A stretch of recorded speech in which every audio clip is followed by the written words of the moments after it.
preliminarmente uma pequena explicação. Eu estou grato pela permissão de vocês e fui à Congregação Cristã do Brasil no domingo passado, como vocês me permitiram me ausentar aqui, para assistir o tradicional ensaio geral dos músicos da Congregação Cristã na sede deles, que fica lá no bairro do Portão, uma igreja muito grande, mais larga que essa, talvez um pouco menos funda, com a galeria também para mais de 1000 pessoas. Posso fazer minhas as palavras da Rainha de Sabá. Não me contaram metade. Os meus colegas músicos já estiveram lá. Também alguns chegaram a chorar.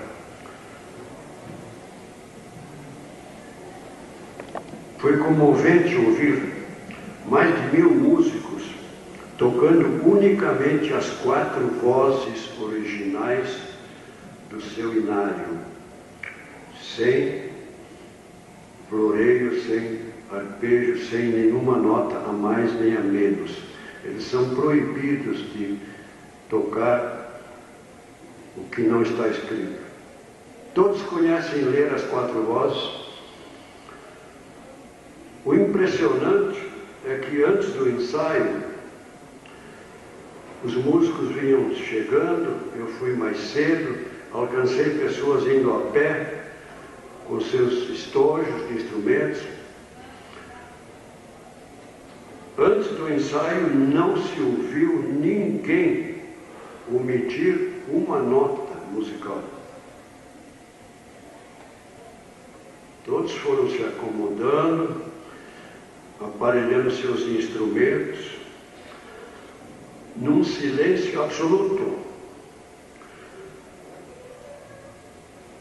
vindo de suas casas, pelo que eu percebi, com os seus instrumentos afinados. E quando o maestro autorizou a organista, que estava no centro da igreja, assim, a emitir uma nota, o tradicional básico Lá, os mais de 1000 músicos em uníssono apenas a confirmaram.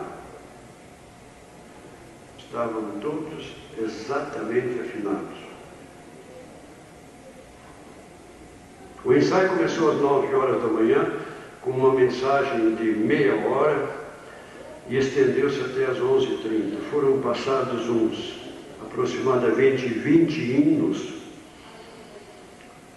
todos livremente escolhidos pelas pessoas presentes. 2 maestros de fora. O primeiro era do interior do Paraná e o segundo era de São Paulo. Os hinos foram executados com absoluta perfeição.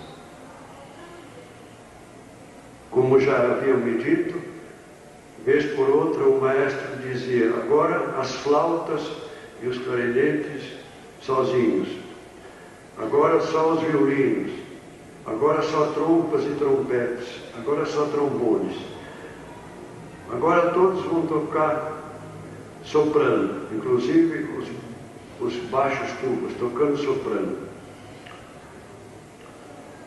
Nesta área da música, a minha nota para eles é 11. Eles são conservadores, não improvisam nada, não executam música contemporânea que está infestando as igrejas. Se alguém interessar saber algo mais, eu já doei para alguns maestros um livro escrito Por que abandonei a música cristã contemporânea? Confissões de um ministro de louvor dos Estados Unidos. Porque ela estava se assemelhando à música mundana e não deve nunca se assemelhar. Quando um dos meus discípulos lá de cima me contou que convidou 3 amigos para um culto, eles abandonaram, 3 colegas de trabalho, não crentes, abandonaram o culto pela metade, sem ele saber na hora por quê. Depois, lá no trabalho, ele foi perguntar por que eles saíram. Eles simplesmente responderam: olha, caro colega, para ouvir esse gênero de música que eu ouvi na sua igreja, nós não precisamos ir para a igreja. Isso se ouve aí fora no mundo. Gênero de música. Então é impressionante como é que eu considero, das 3 igrejas que nasceram no avivamento da Rua Azusa, que foi a Congregação Cristã, a Quadrangular e a Assembleia de Deus, a Congregação Cristã é que mantém alguns princípios, mas são mais conservadores, principalmente na área da música. É lindo de ouvir a música sacra pura e verdadeira, como ela sempre foi.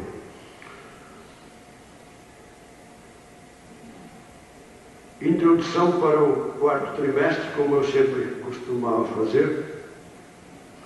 Então, vamos lá. Nós teremos 13 lições sobre promessas. Todos vocês sabem que promessa é o ato ou efeito de prometer, é uma afirmação que se há de fazer ou de dar alguma coisa. É uma garantia dada de que alguém fará ou dará algo de natureza positiva ou negativa.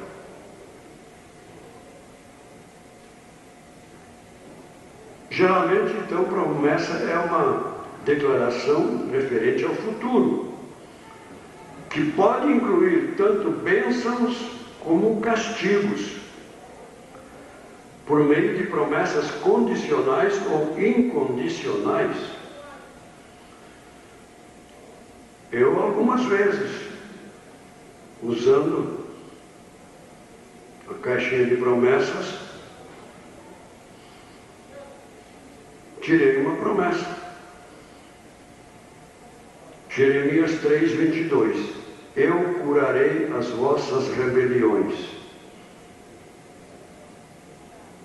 Uma promessa. Os pais sabem muito bem. Eles podem apresentar ou anunciar um prêmio, uma recompensa para os seus filhos, como também apontar para uma vara, ou um chicote, ou simplesmente mostrar as palmas das mãos. Então não podemos entender que promessa seja só positiva. As promessas de Deus estão relacionadas em sua palavra com o presente e o futuro de tudo que foi criado, e também para a área física, material e espiritual das pessoas, especialmente dos salmos. Eu nunca contei. Eu tenho lá a Bíblia de promessas, na qual todas as promessas estão em negrito. Talvez muitos de vocês a possuam, a Bíblia de promessas. É na versão corrigida de Almeida, que não é a minha preferida, mas estava manuseando ela, então, uma Bíblia até bem elaborada, com letras grandes, com índice, tem vários tipos de encadernação, a Bíblia de promessas. Alguém falou que são mais de 7.000. Mas as promessas são especialmente para os salvos, embora estejam relacionadas também com a natureza, com o mundo em si. Já afirmaram que o Deus dos cristãos é o Deus das promessas. E o cristianismo existe porque Deus fez suas promessas. E Deus sustenta os seus filhos com promessas. Assim sendo, existem promessas que nos ajudam a iniciar a jornada cristã. Outras que nos sustentam durante o percurso. E há ainda as promessas que são apropriadas para o fim da nossa jornada terrena.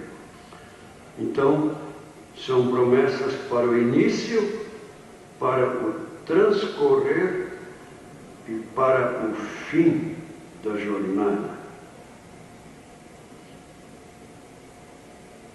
Inicialmente surge a pergunta: como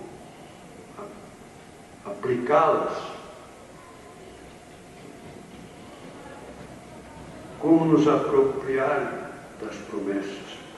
O comentarista oficial já enumerou 7 cuidados principais. Primeiro, evitar erro de aplicação.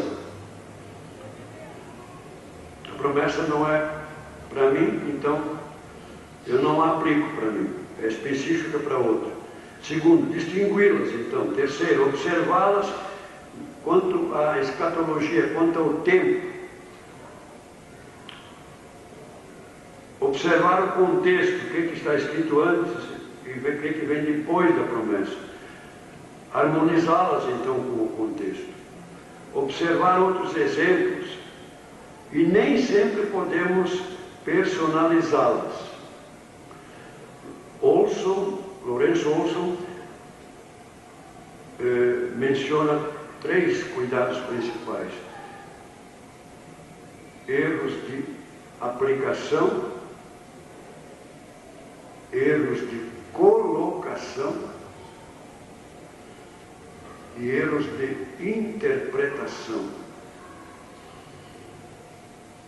Erro de aplicação, então, foi dito para alguém, não é uma promessa especificamente para todos, então eu não posso aplicá-la. Erro de colocação seria considerar uma promessa como futura quando ela já se cumpriu. E erro de interpretação é o mais grave, é interpretar o significado da promessa no seu conteúdo.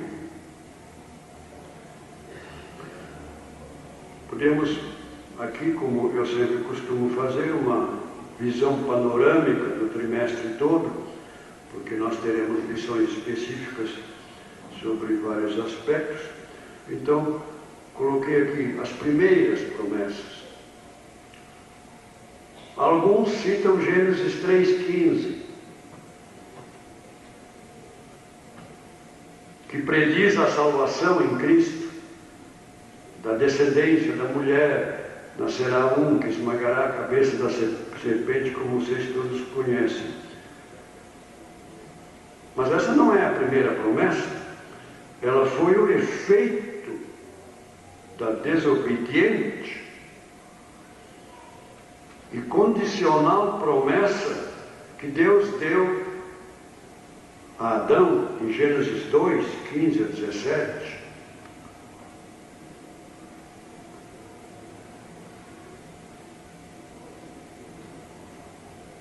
Promessa condicional. Vocês conhecem muito bem.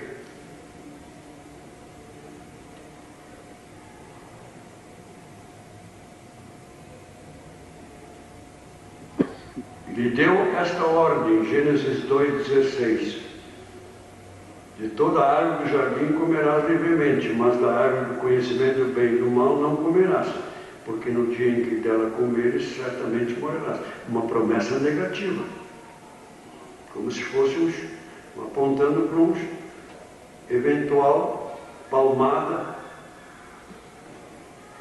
do pai para o filho, ou até uma vara. Mas temos também as promessas anteriores de uma esposa para Adão, Gênesis 2,17, 2,18, Gênesis 2,18, far-lhe-ei uma auxiliadora, é uma promessa. E também a promessa dos futuros casamentos. Por isso deixará o homem seu pai e sua mãe, uma promessa para o futuro. Anos depois, Deus proferiu a promessa negativa do dilúvio. É uma promessa. Gênesis 6, 12 a 13. Viu Deus a terra e eis que estava corrompida, porque todo ser havia corrompido. Então disse: resolvi dar cabo de toda a carne. Resolvi. É uma promessa.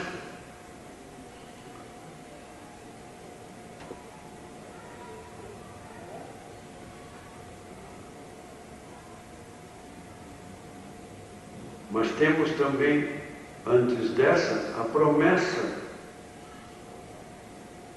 negativa, uma série de promessas negativas para a área física e material de Adão e Eva.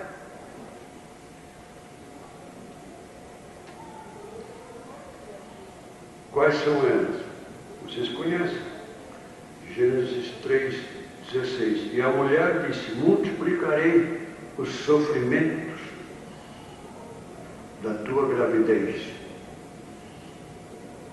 Uma promessa negativa de sofrimento. E em seguida,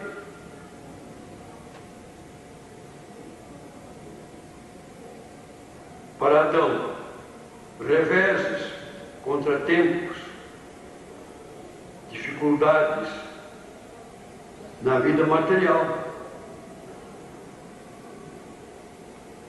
Seguido no versículo 16 de Gênesis 3. Atendeste a voz da tua mulher, comeste, maldita é a terra por tua causa. Ela produzirá cardos, abrolhos, e tu comerás a erva do campo, o suor do rosto. Promessas negativas. E Deus deu, então, a promessa negativa do dilúvio, mas seguida de uma promessa positiva para Noé e sua família.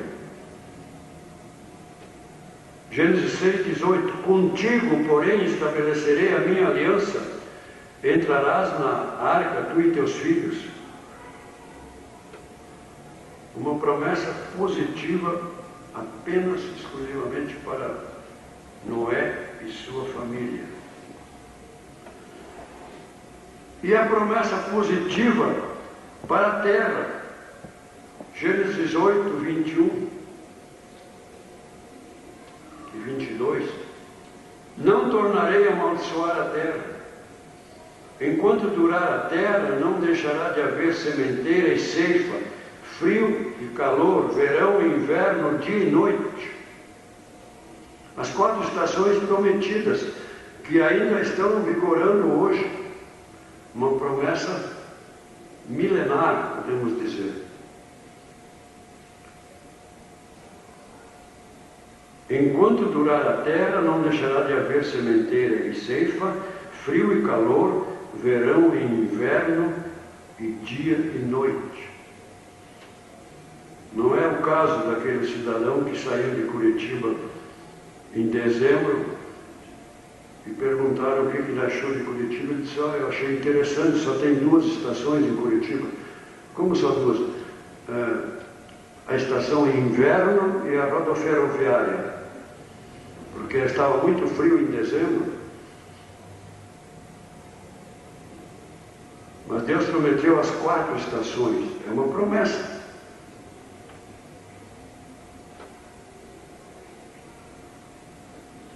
E que mais que Deus prometeu? Capítulo 9 de Gênesis, versículos 9 a 16, não vou ler tudo. Estabeleça a minha aliança convosco e com os seres viventes. E estabeleceu o sinal do arco-íris. E me lembrarei, quando vir o arco-íris, versículo 15, e não mais tornarei a trazer um dilúvio sobre toda a carne. Nunca mais houve um dilúvio com aquelas extensões todas daquele primeiro grande dilúvio. Então, apenas estou trazendo uma visão assim panorâmica sobre promessas, mostrando esse aspecto. A Bíblia de promessas, todas elas estão em negrito. Muitos de vocês talvez conheçam essa Bíblia. É interessante, todas estão destacadas em negrito. E alguém andou contando, dizendo que são mais de 7.000. Mas no estudo da Palavra de Deus,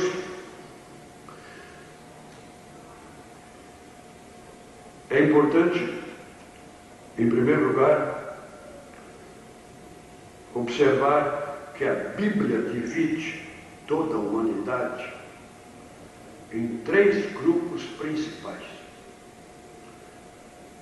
Os 3 estão mencionados na primeira carta de Paulo aos Coríntios, capítulo 10, versículo 32, quando Paulo disse assim: não vos torneis causa de tropeço ou escândalo, nem para judeus, nem para gentios, nem para a igreja de Deus, querendo dizer que a pessoa devia evitar escandalizar mesmo, não escandalizar a ninguém. Todo bom estudante, então, da Palavra de Deus precisa observar que a Bíblia contém mensagens para esses 3 específicos grupos, que pela ordem de formação são, até o capítulo 11 de Gênesis temos só um grupo, que é chamado até hoje o grupo dos gentios, todas as nações. Já calcularam que até o final do capítulo 11 de Gênesis passaram-se aproximadamente 2.000 anos.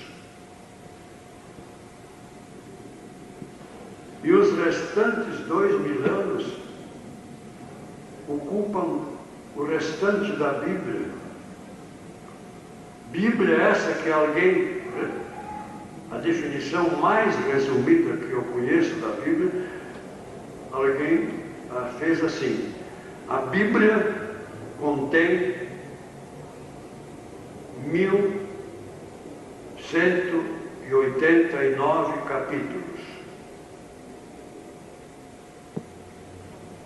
Eu não contei, estou citando essa pessoa. A Bíblia contém 1.189 capítulos, dos quais os primeiros 3 nos dizem de onde viemos, e os restantes 1.186 nos dizem para onde vamos. Os 3 primeiros dizem de onde viemos, e os restantes dizem para onde estamos indo. Mas nessa divisão clássica de gentios, judeus e igreja, até o capítulo 11 só tinha gentios. No capítulo 12 em diante, e por todo o Antigo Testamento, Deus formou o segundo grupo, dos judeus. E só do Pentecostes para cá que o Senhor está formando o terceiro grande grupo chamado igreja. Então, no estudo de promessas, é um cuidado, então, que está entre esses 7 cuidados que o comentarista oficial já citou, evitar, no estudo das promessas, erros de aplicação. Então, eu abro a Bíblia ao acaso e começo a ler uma promessa. Eu preciso descobrir para quem foi interessada essa promessa. Se foi para gentios, se foi para judeus, ou se foi para a igreja.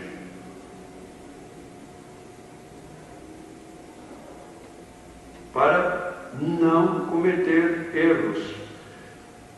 E para esses 3 grandes e principais grupos, gentios, judeus e igreja, Deus deu promessas específicas,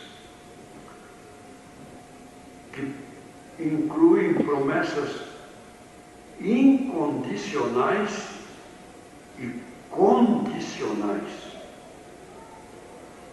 Vamos olhar um pouquinho aqui nessa introdução, que é assim apenas uma aula introdutória. As promessas a Abraão. Em primeiro lugar, Abraão, como vocês todos sabem, foi o pai dos judeus. As promessas para Abraão são divididas em 2 grupos principais. A promessa incondicional e a condicional.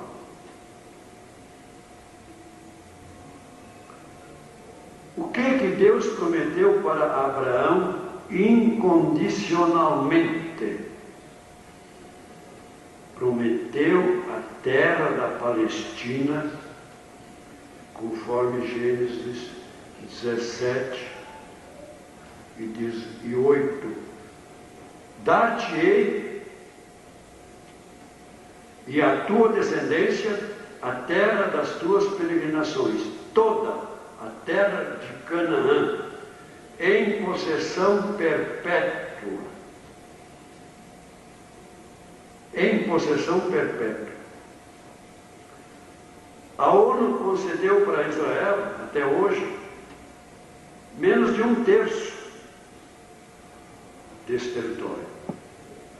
Quando olhamos para os mapas, descobrimos que Deus falou claramente que a Palestina se estenderia até o rio Eufrates, que está lá no Iraque, e desceria até a Arábia Saudita, ao Líbano. Tudo isto é território de Israel, prometido por Deus. O período em que Israel ocupou a maior área desse território foi no período do rei Salomão, que ele estendeu mais que os outros as fronteiras. Mas fora isso, nem Salomão e nunca ninguém ainda conseguiu dar a Israel todo o território que lhe pertence por uma promessa incondicional de Deus. O escritor, que alguns antigos conhecem, Orlando Boyer, ele explica num dos seus comentários que Abraão, então, recebeu essa promessa, e talvez até muitos descendentes de Abraão não saibam disso. A verdade, pela Bíblia, descobrimos que Israel só desfrutará, só tomará posse dessa promessa incondicional dada a Abraão há 4.000 anos atrás, só no milênio. Promessa incondicional de dar a Abraão e a seus descendentes toda a terra da Palestina. Detalhe de uma promessa incondicional, meus irmãos, preste atenção. Promessa incondicional é aquela que nenhuma desobediência nem infidelidade a anula. Por isso a palavra já diz, incondicional. Não tem condição. Darei e acabou-se. Mesmo que Israel se tornasse o povo mais ímpio do mundo, a promessa incondicional de Deus não caiu, não cairá por terra jamais. No milênio eles desfrutarão o seu território, que vai lá dentro do Iraque. Mas Deus colocou Abraão e os judeus debaixo de uma promessa, uma série de promessas condicionais. Que promessas são essas? Promessas de castigos temporários por toda desobediência e infidelidade. Não temos tempo aqui para falar isso, teríamos que ter várias lições seguidas. Quem quiser se interessar ou ainda não observou esse detalhe, as promessas condicionais estão relacionadas nos capítulos 28 a 30 de Deuteronômio. O que é uma promessa condicional? Quando ela começa a usar o condicional se. Se me desobedeceres, castigarei assim, assim, assim, assim. Se fordes fiéis, um perseguirá a mil. Se forem infiéis, acontecerá o contrário. Promessas condicionais. Os estudiosos da Bíblia chamam essas promessas condicionais de chicote de Deus.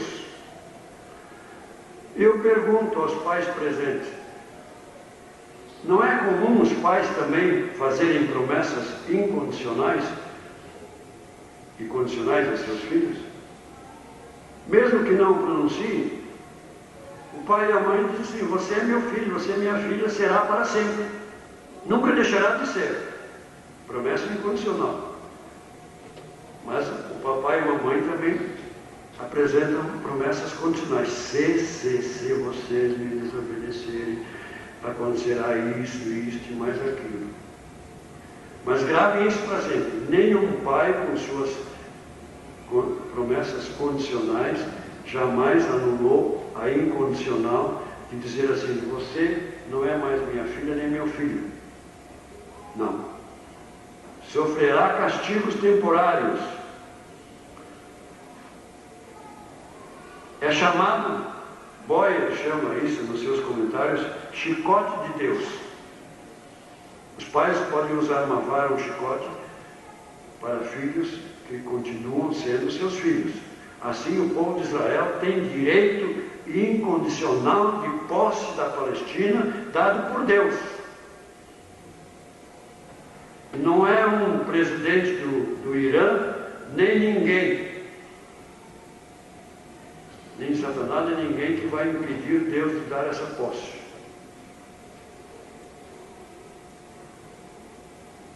Promessa condicional é um chicote de Deus, mas sem nunca invalidar a promessa incondicional. Faço questão de frisar isso, porque lá no finalzinho eu vou tocar nesse ponto também, mostrando algo mais específico para nós. O segundo grupo aqui, eu inverti, o primeiro seria gentios, mas eu falei de judeus.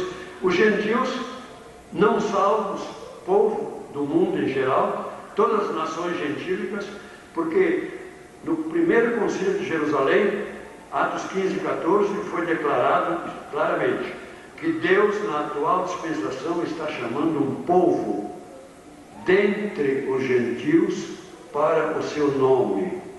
Esse povo chama-se igreja. E já explicamos tantas vezes lá na galeria.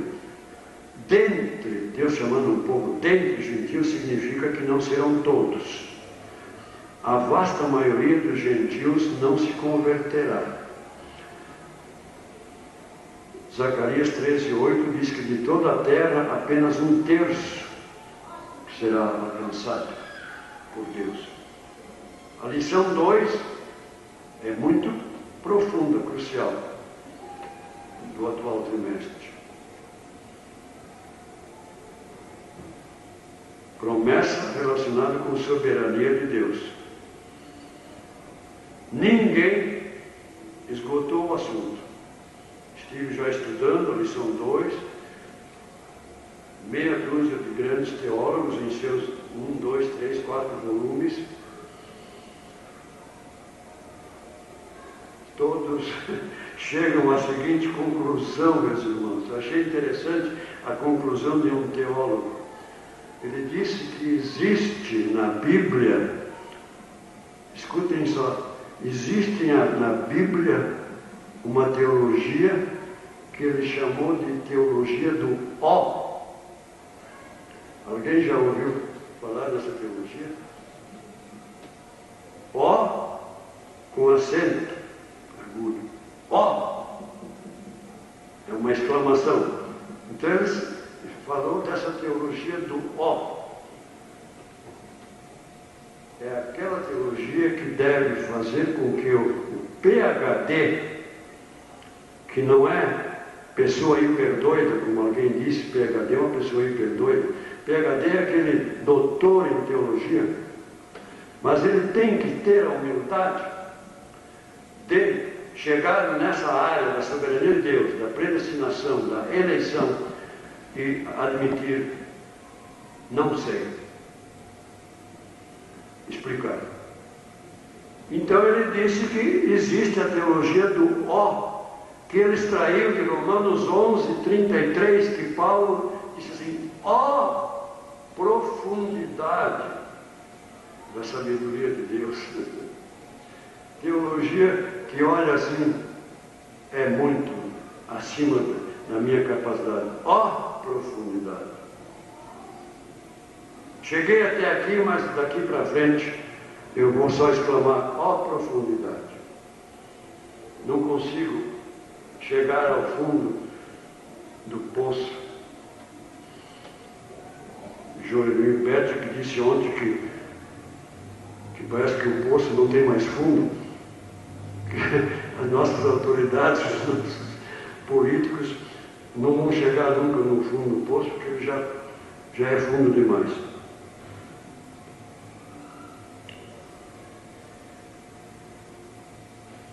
Grupo dos gentios não salvos, para a vida terrena deles.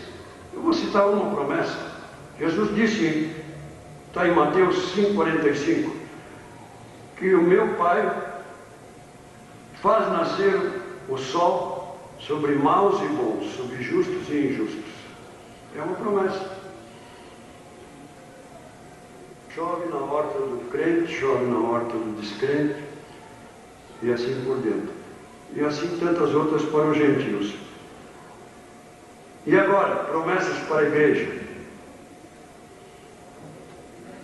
Eu reservei um pouco mais tempo para comentar um pouco promessas para a igreja. Erro de aplicação. Quando lemos lá o Antigo Testamento, eu abençoarei a tua lavoura, Deuteronômio 28, teu pão, tua amassadeira. Cuidado, isso aqui não é para a igreja, isso é para Israel. Temos que ter precaução. Promessas para a igreja, os estudiosos já a dividiram em 3 grupos principais de promessas para a igreja. Primeiro grupo, para o início da jornada. Segundo grupo de promessas, para a jornada terrena propriamente dita. E a terceira, para o fim da nossa jornada. Para o início da jornada cristã, temos promessas. As lições seguintes, a terceira será sobre salvação. Início da jornada cristã, salvação. Deus prometeu ser o nosso Deus e Pai, conceder descanso para as nossas almas. Uma série de promessas para o início da jornada do cristão. Mas o maior número de promessas na Bíblia são para a jornada cristã propriamente dita. Observando o que outros escreveram, anotei aqui umas 16 promessas para a jornada cristã. Então, para o início, temos a de salvação. A pessoa é salva. O Senhor diz: eu serei seu Deus, seu Pai, e concederei tranquilidade e salvação. Agora, para a jornada propriamente dita, nossa, de cada um de nós aqui nesta manhã, temos assim, eu vou citar rapidamente. Primeiro, a promessa de um conselheiro. Enviarei um conselheiro, o Espírito Santo. Jesus, ao se separar dos discípulos, se despedir, falou claramente: que vos ensinará, vos orientará, vos guiará em toda a verdade. Isso inclui toda a obra do Espírito Santo, revestimento de poder, batismo do Espírito Santo e a obra interior. Promessa de um conselheiro, promessa de perseverança, de Deus estar conosco todos os dias. E eu coloquei aqui entre parênteses, essa promessa de perseverança é mútua. Deus promete ficar conosco todos os dias e nós também prometemos do nosso lado. Terceira, a promessa da palavra que Deus nos deixou para a nossa meditação. Quarto, a promessa de uma orientação para a vida. Quinto, a promessa da oração respondida. Que linda promessa. Pedir e dar-se-nos-á. Meus irmãos, a igreja tem essas promessas. Promessa de um conselheiro para o dia a dia. Promessa de perseverança, promessa da palavra. Promessa de orientação. Orientação. Senhor, estou numa encruzilhada, me orienta. O Senhor prometeu orientar. Guiar, nos guiar em toda a verdade. É linda essa promessa. Não temos tempo para ficar analisando. A promessa da oração respondida é maravilhosa. A promessa do cuidado sustentador de Deus. Deus nos sustentando. Sétimo, a promessa de paz. Deixo-vos a minha paz. Promessa de paz. Oitava promessa de suprir as nossas necessidades físicas, materiais, espirituais.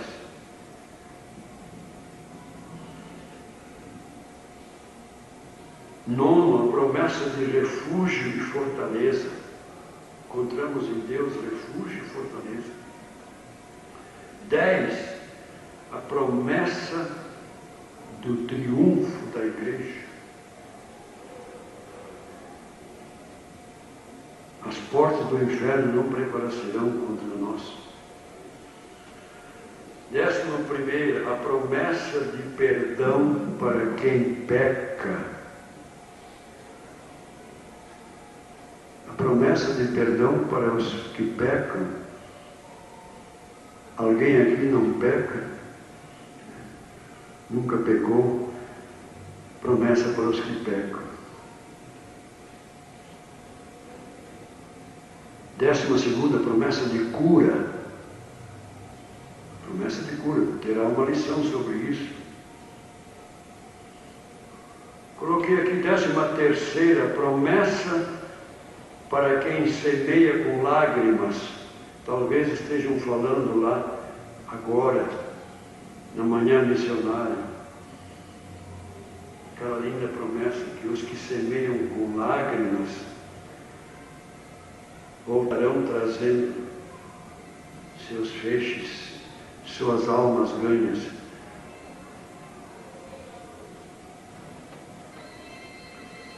14, a promessa de forças renovadas.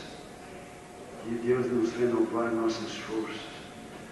Perceber quando estamos nos cansando, nos enfraquecendo, como que dizendo assim para cada um de nós.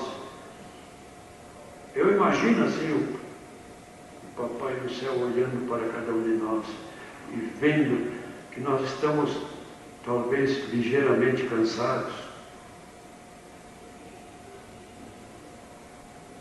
como que dizendo, eu preciso renovar as forças do irmão Carlos, porque ele está um pouco abatido, cansado, mas eu vou renovar as forças dele. Isso é promessa de Deus. Coloquei aqui a promessa áurea, extraí isso de um autor. Ele chama, dentre essas promessas, a 15ª, ele chama de promessa áurea. E eu fui pesquisar que promessa essa que ele chamou de áurea. Ele citou só um versículo, Romanos 8:28. Todas as coisas cooperam para o bem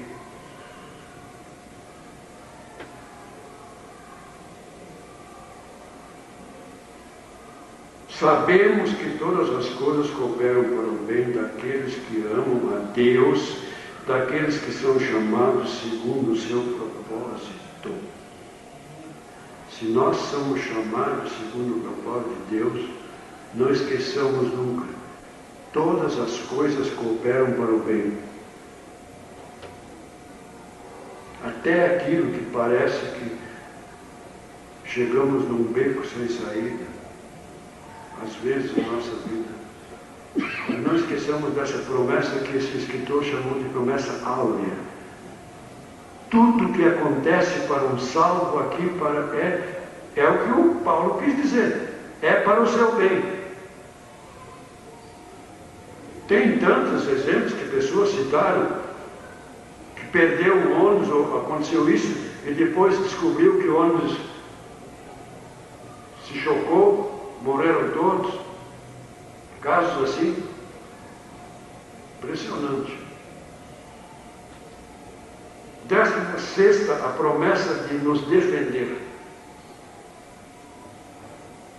Disse lá para os judeus e vale para nós: não se preocupem quando vocês forem levados às autoridades. O que vocês irão dizer?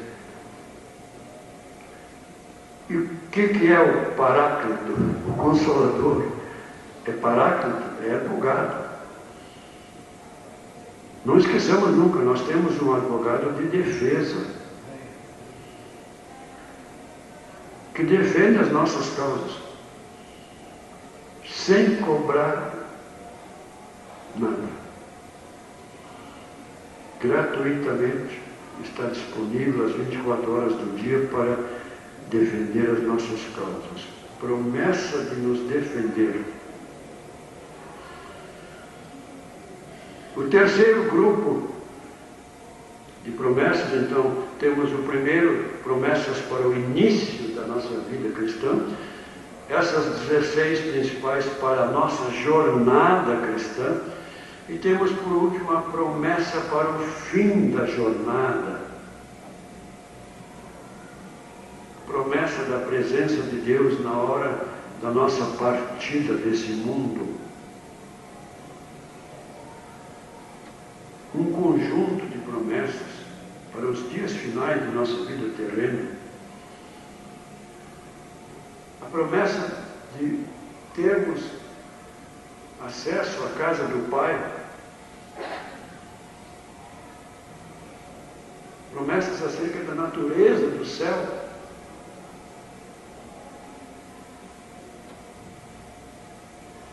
Alguém escreveu, eu já usei isso em cerimônias fúnebres, não tenho aqui agora, não trouxe. É muito linda, no Mananciais do Deserto, volume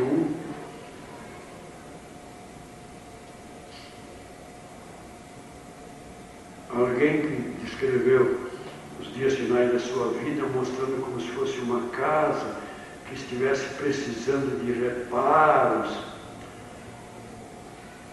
que estava enfraquecida nas suas paredes. Mas essa pessoa teve uma visão que ela iria se mudar. E ela foi foi levada para o seu novo endereço e viu tantas coisas lindas lá, no outro lado da vida, que ela perdeu pela sua velha casa. A velha casa, no caso, era o seu corpo, enfraquecido fisicamente.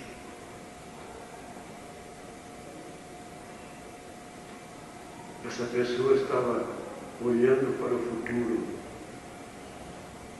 Promessas acerca da natureza do céu. O céu é um lugar de reuniões alegres. O céu é um lugar de paz, de descanso. Promessas acerca da natureza do céu. Várias pessoas que chegaram à beira desse rio, chamado Rio da Morte, e depois tiveram o privilégio de voltar para algum tempo, elas costumavam sempre contar, que é lindo demais. Então, meus irmãos, a nossa vida aqui é uma jornada, é uma peregrinação. Então nós vamos estudar essas promessas todas e iremos mais uma vez nos certificar de que o Senhor está interessado em toda a nossa jornada terrena para nos levar ao lar celestial.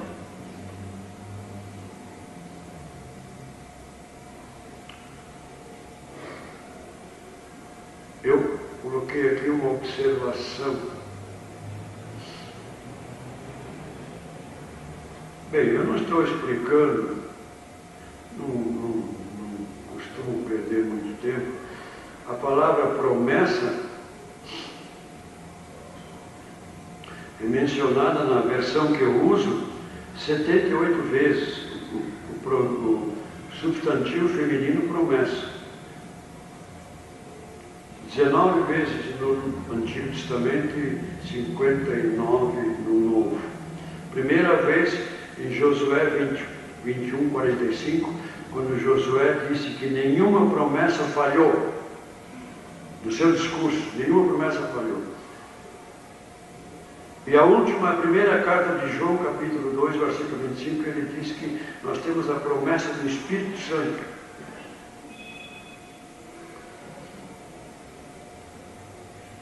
E o verbo prometer é mencionado 79 vezes na Bíblia.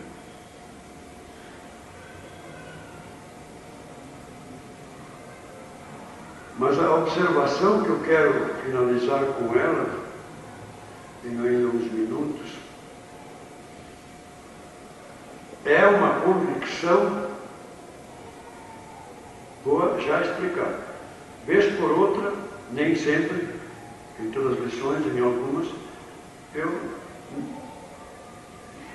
dou um testemunho pessoal de uma convicção minha dentro da palavra de Deus. Não é minha, é dos mais piedosos servos de Deus, cujos livros eu já li até agora. Dos maiores teólogos, dos quais eu tenho lá uma dúzia de compêndios de diferentes autores de teologia. Então, eu fico na sombra deles e dou esse testemunho que coincide com esses homens de Deus. Eles já concluíram de longa data que, assim como vocês podem ficar com isso para pensar, discutir, trocar ideias depois. Alguns de vocês não me conhecem. Desde criança eu fui um pesquisador, assíduo pesquisador da Bíblia, para descobrir o porquê das coisas. Onde, quando, como, quantos, quais, não me preocupo muito. Lugares, geografia, datas. Não. Por que está acontecendo isso ou aquilo? Então, a observação que os piedosos servos de Deus, que eu sempre consulto, Os maiores teólogos é a seguinte, que eles já concluíram que assim como Abraão e seus descendentes judeus tiveram uma promessa incondicional de herdar a terra da Palestina prometida por Deus, assim também para a igreja Deus deu uma promessa incondicional.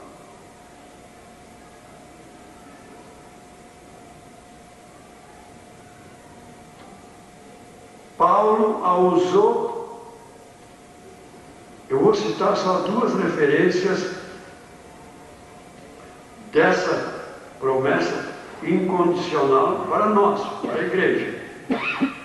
Vou citar só duas, tem mais. 2 Timóteo 4:18, Paulo citou essa promessa incondicional dada pessoalmente para ele assim: o Senhor me livrará também de toda obra maligna e me levará salvo para o seu reino celestial. Me levará.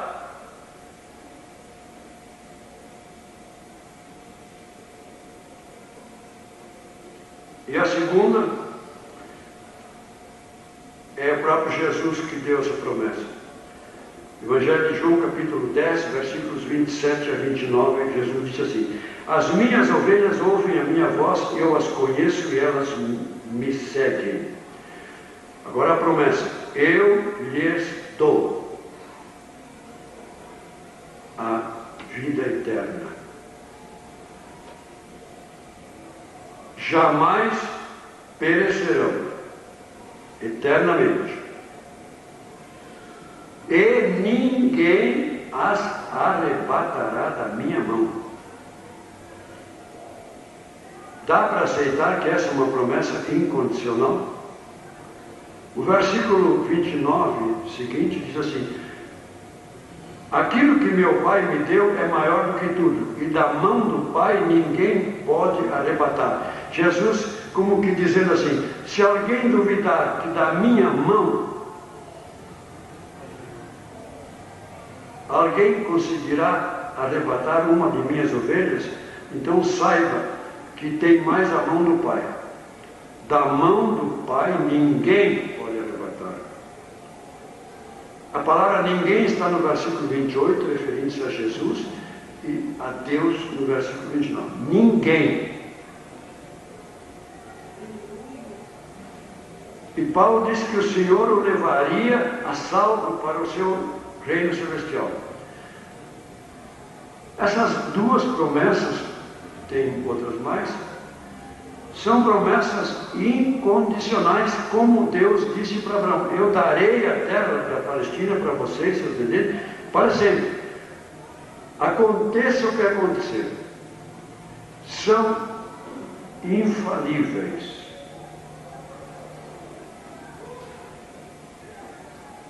Uma observação importante quanto à promessa incondicional que eu citei, os dois exemplos, Paulo e Jesus: o cumprimento